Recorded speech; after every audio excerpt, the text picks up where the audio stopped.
இனிய சகோதர சகோதரிகளே, நம் அனைவர் மீதும் ஏக இறைவனுடைய அமைதியும் கருணையும் உண்டாகட்டுமாக என்கிற உயரிய பிரார்த்தனைகளோடு இன்றைக்கும் மத்திய கிழக்கு தொடர்பான மிக முக்கியமான பல செய்திகள் வெளியாகி இருக்கிறது. குறிப்பாக நமக்கெல்லாம் தெரியும், 2 ஆண்டு காலம் காசாவுல ஒரு பாரிய யுத்தம் நடைபெற்று வந்தது. இந்த யுத்தம் அமெரிக்க அதிபராக டொனால்ட் ட்ரம்ப் பதவியேற்றதற்கு பிறகு ஒரு பேச்சுவார்த்தையின் ஊடாக ஒரு யுத்த நிறுத்தமாக மாற்றப்பட்டது. அதனை தொடர்ந்து காசா அமைதி வாரியம், காசா பீஸ் கவுன்சில் என்கிற ஒன்றை அமெரிக்க அதிபர் டொனால்ட் ட்ரம்ப் உருவாக்கி இருந்தாரு. அதுல 15 அம்ச தீர்மானங்களையும் கொண்டு வந்திருந்தார். அந்த தீர்மானத்தின் பிரகாரம் காசாவில் இருக்கக்கூடிய போராட்ட அமைப்புகள் அத்தனையும் தங்களிடம் இருக்கக்கூடிய ஆயுதங்களை காசாவை சேர்ந்த ஒரு தேசிய குழுவிடத்தில் ஒப்படைப்பார்கள். அவர்கள் அந்த ஆயுதங்களை கொண்டு காசாவுக்கான ஒரு படைப்பிரிவை உருவாக்குவார்கள். அந்த படைப்பிரிவு காசாவினுடைய ஆட்சி பொறுப்போடு பாதுகாப்பு பொறுப்பையும் ஏற்றுக்கொள்ளும் என்கிற செய்திகள் எல்லாம் கொண்டு வரப்பட்டிருந்தது. அந்த திட்டங்களை எல்லாம் காசாவை சேர்ந்த போராளிகள் மிக அண்மையில ஒரு 2 வீக்குக்கு முன்னாடி அங்கீகாரம் கொடுத்திருந்தாங்க. ஈஜிப்ட்ல நடந்த கூட்டத்தின் போது அதனை அமெரிக்க அதிபர் டொனால்ட் ட்ரம்பும் பெரிய அளவில் வரவேற்று பேசியிருந்தார். எனவே காசாவில் அமைதி திரும்புகிறது என்கிற செய்திகள் வெளியாகி இருந்தது மட்டுமல்லாம, காசாவை சேர்ந்த மக்களுக்கு தேவையான உணவு, மருந்து, தண்ணீரை கொடுப்பதற்கு இஸ்ரேல் அனுமதிக்க வேண்டும். அதே நேரம் இஸ்ரேல் காசாவிலிருந்து வெளியே போகணும் என்கிற செய்திகள் எல்லாம் தொடர்ந்து வலியுறுத்தப்பட்டு வந்த நிலையில, ஏற்கனவே இஸ்ரேலுக்குள்ள நவம்பர் ஆரம்பத்துல ஆகஸ்ட் கடைசி ஆகும் போது தேர்தல் அறிவிக்கப்பட்டிருக்கிறது. இந்த தேர்தல்ல பெஞ்சமின் நெதன்யாகுவினுடைய ஆளும் கூட்டணி போட்டியிடுகிற அதே நேரம் எதிர்கட்சி சார்பாக ஆல்ரெடி இருக்கிற எதிர்கட்சி தலைவருடைய கூட்டணியும் போட்டியிடுகிறது.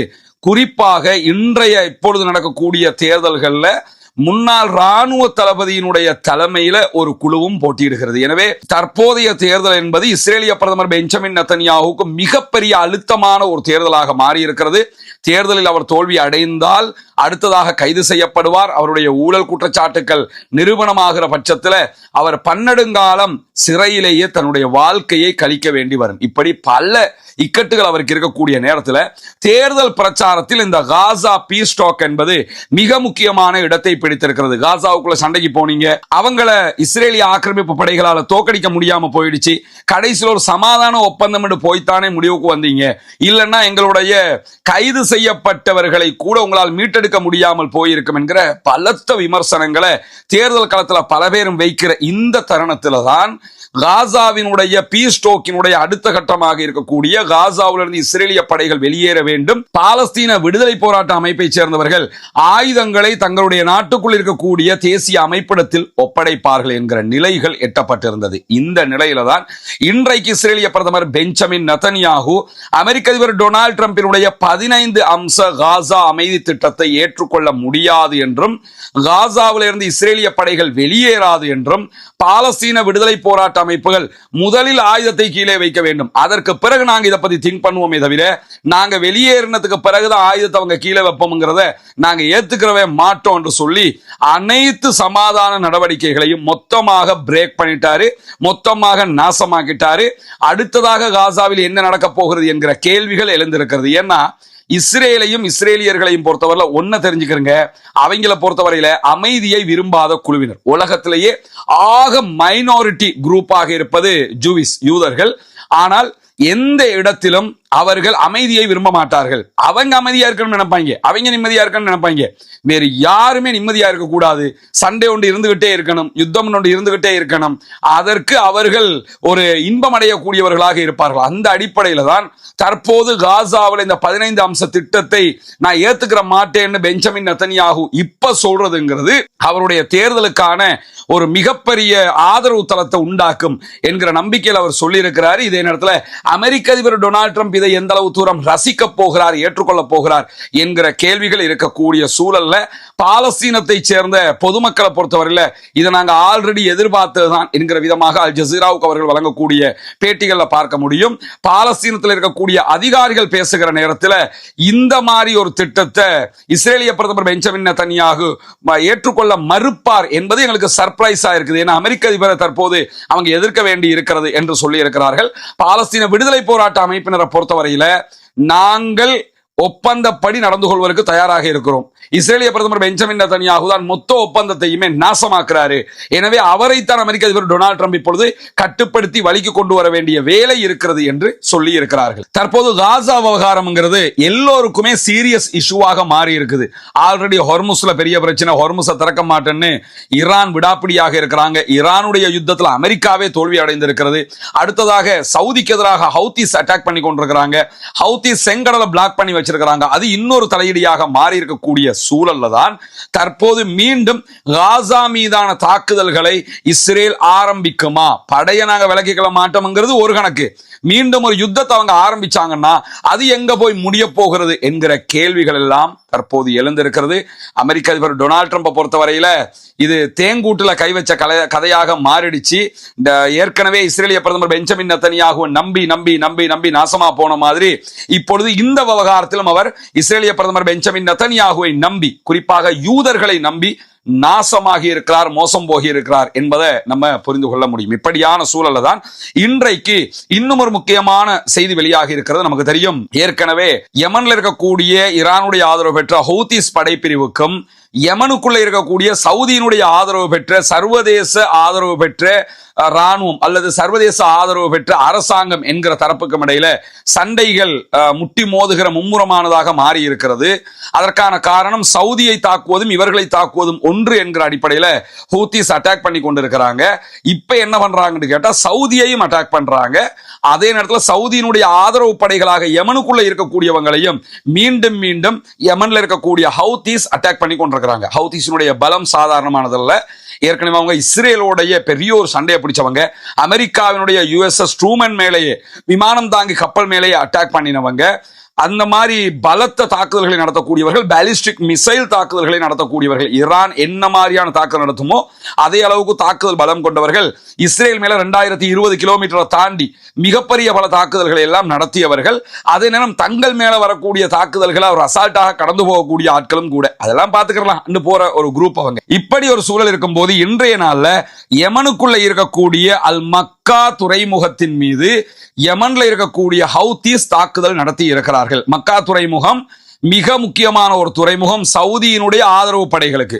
ஏற்கனவே யமனுக்குள்ள இருக்கக்கூடிய சவுதி ஆதரிக்கக்கூடிய படைகளுக்கு இந்த துறைமுகம் ரொம்ப இதயம் மாதிரி இருக்கும். இவங்களை பொறுத்தவரையில, ஹவுதிஸை பொறுத்தவரையில அவர்களுக்கு அவர்களுடைய பாபல் மந்தபு பகுதிகள் தான் ரொம்ப முக்கியமானது, இதயம் மாதிரி ஒரு பகுதி. எனவே தற்போது யமனுக்குள்ள இருக்கக்கூடிய ஹவுதிஸ் அதே யமனுக்குள்ள இருக்கக்கூடிய மக்கா துறைமுகத்தின் மீது இன்றைக்கு தாக்குதல் நடத்தி இருக்கிறார்கள். 7 பேர் கொல்லப்பட்டிருக்கிறார்கள் என்கிற செய்திகள் வெளியாகி இருக்கிறது. இன்றைக்கு வெளியாகக்கூடிய மேலதிகமான தகவல்கள் பிரகாரம் இன்றைக்கு மிக கடுமையான அதிக எண்ணிக்கையிலான பாலிஸ்டிக் மிசைல் தாக்குதல்கள் நடத்தப்பட்டிருக்கிறது, ஆளில்லா விமான தாக்குதல்கள் நடத்தப்பட்டிருக்கிறது என்கிற செய்திகள் எல்லாம் வெளியாகி இருக்கக்கூடிய சூழல்ல தான் இந்த மக்கா துறைமுகம் என்பது ரொம்ப முக்கியமான வரலாற்று முக்கியத்துவம் மிகுந்த துறைமுகமாக இருக்கிறது. அந்த துறைமுகத்தை கைப்பற்றுவதற்குத்தான் தற்போது ஹூத்திகள் இந்த தாக்குதல்களை நடத்துகிறார்கள் என்கிற செய்திகள் வெளியாகி கொண்டிருக்கேன். அந்த துறைமுகத்தை கண்ட்ரோல் பண்ணிட்டாங்கன்னு சொன்னா இவங்களுக்கு எப்படி முற்றுகை விதிக்கப்பட்டிருக்கிறதோ, சவுதியில இருந்து சவுதி வழியாக ரெட் சி வழியாக கப்பல்கள் வந்தா சவுதி பிளாக் பண்ணி இவங்களுக்கு உணவு மற்ற பொருட்கள் வர முடியாம தடுக்கிறாங்கல்ல, அதே மாதிரி யமன்ல இருக்கக்கூடிய சவுதியினுடைய ஆதரவு பெற்றவர்களுக்கு இந்த துறைமுகம் வழியாகத்தான் எல்லாமே வரும். இதை ஹவுதிஸ் கண்ட்ரோல் பண்ணிட்டாங்கன்னா, பிடிச்சிட்டாங்கன்னு சொன்னா இவர்களுக்கு இருக்கிற அதே இக்கட்டு அவர்களுக்கும் ஏற்பட்டுவிடும். எனவேதான் இந்த துறைமுகத்தை கைப்பற்றுவதற்கான மிக பிரம்மாண்டமான தாக்குதல்களை எல்லாம் தற்போது ஹூதிஸ் ஆரம்பித்திருக்கிறார்கள் என்கிற செய்திகள் வெளியாகிற அதே நேரம் இன்றைக்கு மீண்டும் சவுதி அரேபியாவினுடைய இதயமாக பார்க்கப்படுகிற சவுதியின் முழு வருமானத்தை உண்டாக்கக்கூடிய அரம்கோ கம்பெனி மேல, எண்ணெய் உற்பத்தி நிறுவனம் மேல தாக்குதல்களை நடத்தி இருக்கிறது ஹவுதிஸ் படைப்பிரிவு. நமக்கு தெரியும், மக்கா எக்ரிமெண்ட் என்கிற பெயர்ல துருக்கி அதே போன்று பாகிஸ்தான் இணைந்து சவுதி அரேபியாவோடு ஒரு டிஃபென்சிவ் ஒரு பாதுகாப்பு ஒப்பந்தத்தை இட்டிருந்தார்கள். இந்த பாதுகாப்பு ஒப்பந்தம் கையெழுத்தாகி ஒரு நாளுக்குள்ள வித்தின் 24 ஹவர்ஸுக்குள்ள இன்றைக்கு சவுதி மேல யமன்ல இருக்கக்கூடிய ஹூதிஸ் தாக்குதல்களை நடத்தியது மட்டுமல்லாம நாங்க இப்ப சவுதியோடு தான் சண்டை பிடிக்கிறோம், எங்களை தாக்குறதுக்கு பாகிஸ்தான் வந்தாலோ அல்லது எங்களை தாக்குவதற்கு துருக்கி வந்தாலோ அவர்கள் மீதும் இதே தாக்குதலை நடத்துவோம் என்று சொல்லியிருக்கிறாங்க. பாகிஸ்தான் வந்தா பாகிஸ்தான் மேல அட்டாக் பண்றது, பக்கத்துல கொஞ்சம் நெருக்கத்துல இருக்கிறாங்கிறது ஒண்ணு. ஆனா துருக்கி மேலேயே அட்டாக் பண்ணுவோம்ங்கிறாங்க. துருக்கி இவங்களை விட்டு ரொம்ப தூரத்துல இருக்குது. அந்த அளவுக்கு இவர்களிடத்தில் பலம் இல்லாமல் இப்படி சொல்ல மாட்டார்கள் என்கிற ஒரு அச்சமான சூழல் தற்போது உருவாகி இருக்கிறது. எனவே இது மத்திய கிழக்குல மிக பெரும் அழுத்தமாக மாறி இருக்கிறது. ஈரானை சிம்பிளா எல்லாம் கடந்து போயிடலாம்னு அரபு நாட்டுக்காரங்க நினைச்சுக்கிட்டு இருந்த நேரத்தில் ஈரானுடைய ப்ராக்சிஸ் அமைப்புகள், ஈரானுடைய இந்த மாதிரியான ஹவுதிஸாக இருக்கலாம் அல்லது லெபனான்ல இருக்கக்கூடிய ஹிஸ்புல்லாக்களாக இருக்கலாம், இந்த மாதிரியான அமைப்புகள் ரொம்ப பலம் வாய்ந்தவர்களாக இருக்கக்கூடியதை நம்ம இதுல இருந்து பார்க்க முடிகிறது. அதே நேரம் இன்றைய நாள் ஒரு முக்கியமான வீடியோ வெளியாகி இருக்கிறது. அதாவது ஈரானுடைய ஆன்மீக தலைவர் ஆயத்துல்லா முஜ்தபா காமனி மௌத்தா போயிட்டாரு, அவருக்கு உடம்பு முடியல, ஐசியூக்கு இழுத்துக்கிட்டு வேகமா போய்கிட்டு இருக்கிறாங்க, அப்படி துடிச்சுக்கிட்டு இருக்கிறாரு, அந்த கால் இல்ல கை இல்ல, இந்த மாதிரி எல்லாம் பல பேரும் சொல்லி கொண்டிருந்த நிலையில அவர் உட்கார்ந்து சர்வ சாதாரணமாக அவருடைய சகாக்களோடு பேசுகிற வீடியோ வெளியாகி இருக்கிறது. இந்த வீடியோ எப்பொழுது எடுக்கப்பட்டிருக்கிறது என்கிற தகவல்களை ஈரானுடைய ஃபார்ஸ் நியூஸ் ஏஜென்சி வெளியிடல. ஈரானுடைய சொந்த நியூஸ் ஏஜென்சி தான் இந்த வீடியோவை வெளியிட்டிருக்கிற. அதே நேரம் இன்றைக்கு மேலதிகமாக இன்னும் ஒரு செய்தி வெளியாகி இருக்கு. என்னன்னு கேட்டா, ஈரானுடைய உச்ச தலைவர் ஆயத்துல்லா அலி காமனிக்கும் ஈரானுடைய ஜனாதிபதி மசூத் பெசக்ஷியனுக்கும் இடையில ஒரு முக்கியமான மீட்டிங் சந்திப்பு நடந்திருக்கிறது. ஒரு 4 நாளைக்கு முன்னாடி தான் மசூத் பெசக்ஷியன் ஆன்மீக தலைவரை சந்திக்கிறது ரொம்ப கஷ்டமா இருக்குது, பாதுகாப்பு பலப்படுத்தப்பட்டிருக்க அந்த விவகாரங்களை சொல்லாம அந்த விஷயத்தை அவர் சொல்லி இருந்தாரு. ஆனா இன்றைக்கு வெளியாக இருக்கக்கூடிய தகவல் பிரகாரம் மசூத் பெசக்ஷியனுடைய ஆட்சி 3வது ஆண்டை நெருங்குகிறது. 3வது பதவி காலத்துக்கு அவர் போறாரு. எனவே நேரடியாக சந்திச்சு ஆலோசனைகளை பெற்றுக் கொண்டிருக்கிறாரு, பேச்சுவார்த்தை நடத்தி இருக்கிறார். அந்த செய்திகள் வெளியாகி இருக்கிறதை தொடர்ந்து மேலதிகமாக இன்றைக்கு ஈரான் விடுத்திருக்கக்கூடிய அறிவிப்புல ஆன்மீக தலைவர் ஆயத்துல்லா முஜ்தபா காமனி பொதுமக்களை சந்திக்கிற, பொது இடங்களுக்கு வருகிற வீடியோக்கள் மிக விரைவில் வெளியிட இருக்கிறோம் என்று அறிவித்திருக்கிறார்கள்.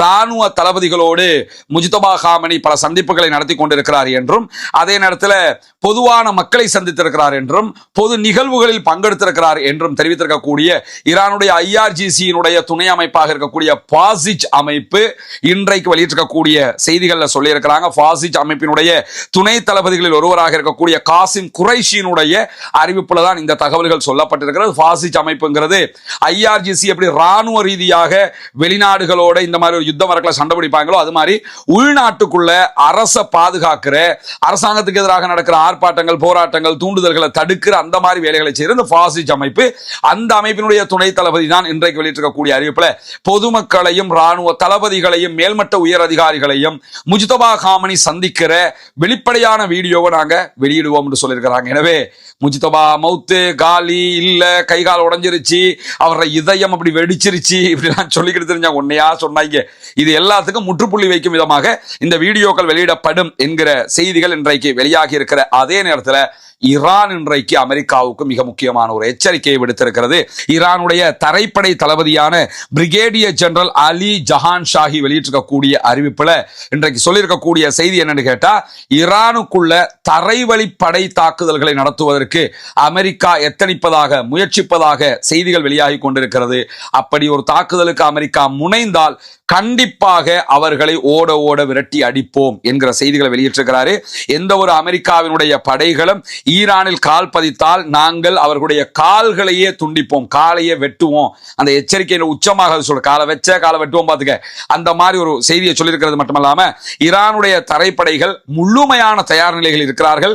நாட்டினுடைய எல்லைகளை நாங்கள் உறுதியாக பாதுகாத்துக் கொண்டே உள்ளுக்குள்ள என்ன நடக்குதுங்கிற நடமாட்டங்களையும் கண்காணித்துக் கொண்டே இருக்கிறோம். எனவே எங்கள் மீது தாக்குதல்களை நடத்த முனைந்தால், எந்த விதமான தாக்குதல்களாக இருந்தாலும் அவற்றை நாங்கள் எதிர்கொள்வதற்கு தயாராகவே இருக்கிறோம் என்று சொல்லி இருக்கிறார்கள். எனவே இன்றைக்கு வெளியாகி இருக்கக்கூடிய மிக முக்கியமான செய்திகளுடைய தொகுப்பை தான் உங்களோடு பகிர்ந்து கொண்டிருக்கிறோம்.